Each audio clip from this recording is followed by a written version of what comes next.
Salut tout le monde, ici Adrian Mercier. Bienvenue sur ma chaîne, dédiée à notre belle planète et aux enjeux de l'écologie. Si vous voulez en apprendre plus sur comment protéger notre environnement et adopter des gestes éco-responsables, pensez à vous abonner pour rester informé. Prêts à explorer ensemble? C'est parti. Bonjour à tous. Dans cette vidéo, je vais vous parler d'une découverte fascinante sur l'évolution humaine. Nous allons explorer le monde de Lucie, l'un des ancêtres les plus célèbres de notre espèce, et découvrir qu'elle ne vivait pas seule.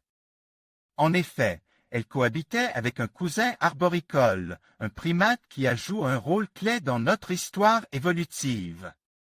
Je vous invite à plonger avec moi dans cette époque lointaine pour mieux comprendre les liens qui unissent toutes les espèces. Restez avec moi pour en savoir plus sur cette incroyable cohabitation et ce qu'elle révélait sur notre passe. Tandis qu'elle marchait, Lucie a peut-être observé des cousins batifolés dans les branches. C'est ce que révélait la découverte de 8 os appartenant à un pied d'un hominidé indéterminé et datant de 3,4 millions d'années. Avec son gros orteil opposable, il ne pouvait être totalement bipède, mais plutôt adapté à un mode de vie arboricole. L'histoire évolutive de l'homme n'a pas fini de nous surprendre. Notre plus vieil ancêtre connu à ce jour, Ardipithecus-Kadabas, a vécu il y a 5,8 à 5,2 millions d'années. Mais il n'a pas autant marqué les esprits que Lucie ou Hardy. Probablement parce que son squelette est loin d'être complet. Hardy, de son nom scientifique Ardipithecus ramidus, aurait vécu il y a 4,4 millions d'années tandis que les plus anciens ossements D. Australopithecus afarensis, espèce à laquelle appartient Lucie, date d'environ 3,4 millions d'années. Hormis leur âge, une autre différence de taille sépare ces deux individus, la bipedie. Lucie se tenait droite sur ses jambes et se déplaçait en marchant sur le sol. Tous ses doigts de pied se situaient donc dans le même plan, avec un gros orteil non opposable. Hardy devait quant à lui être plus à l'aise en hauteur puisqu'il possédait un 5e doigt mobile et surtout opposable aux 4 autres. De nombreuses espèces des australopithèques ont été découvertes. Certaines ont vécu en même temps mais leurs fossiles ont été trouvés en des lieux géographiques relativement éloignés. Jusqu'à ce jour, aucune preuve de cohabitation n'a été trouvée pour la période s'étendant de -3 à -4 millions d'années. Des os appartenant au pied d'un hominidé non déterminé ont été découverts en Éthiopie et viennent bouleverser ces informations. Datant de l'époque de Lucie, il prouve que plusieurs espèces d'hominides prohumains ont cohabitent.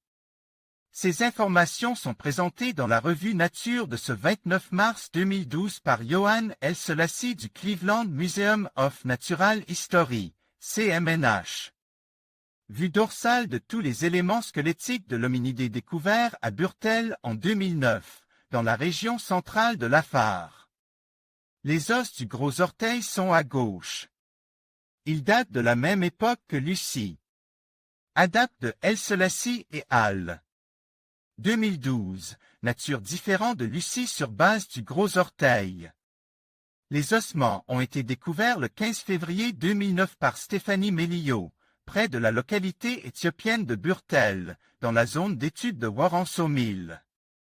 Ils se composent de 8 éléments, 3 métatarses complets, orteil numéro 1, 2 et 4, un métatarse incomplet, orteil numéro 3, 3 phalanges. Phalange proximale et enfin, une phalange intermédiaire. Ils appartenaient tous à un pied droit. L'analyse des articulations révélait que le gros orteil était relativement mobile, au point de pouvoir s'opposer aux autres. Il devait très certainement être mieux adapté à une locomotion arboricole, tout comme Hardy. L'horizon géologique hébergeant les ossements a été daté grâce à la méthode Argon, 40 AR, 39 AR, par le Berkeley Geochronology Center. Il daterait de 3,469 plus ou moins 0,008 millions d'années. Ainsi, le possesseur du pied de Burtel vivait à l'époque de Lucie, mais il ne peut appartenir à son espèce. Plusieurs hominides prohumains ont donc bien cohabité entre 3 et 4 millions d'années avant le présent. L'environnement de l'époque propice à la cohabitation. L'analyse d'animaux fossiles, poissons, crocodiles et tortues trouve à proximité du site de la découverte, en plus de l'étude de paramètres physiques et chimiques des sédiments de l'époque, fournit des indices sur l'environnement, qui prospérait il y a 3,4 millions d'années. Il devait ressembler à une mosaïque de milieux, hébergeant à la fois des zones dégagées parcourues par des rivières ou les canaux, d'un delta et une forêt ouverte composée des arbres et d'arbustes. Rien ne s'oppose donc à la coexistence des deux espèces. En l'absence de crâne ou de dents, le pied de Burtel n'a pas été attribué à une espèce précise.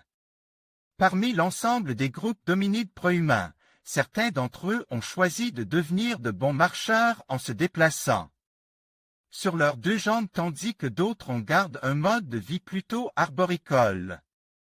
Selon Bruce Latimer, un co-auteur de l'étude, vous pouvez d'ores et déjà deviner ceux qui ont fait le meilleur choix.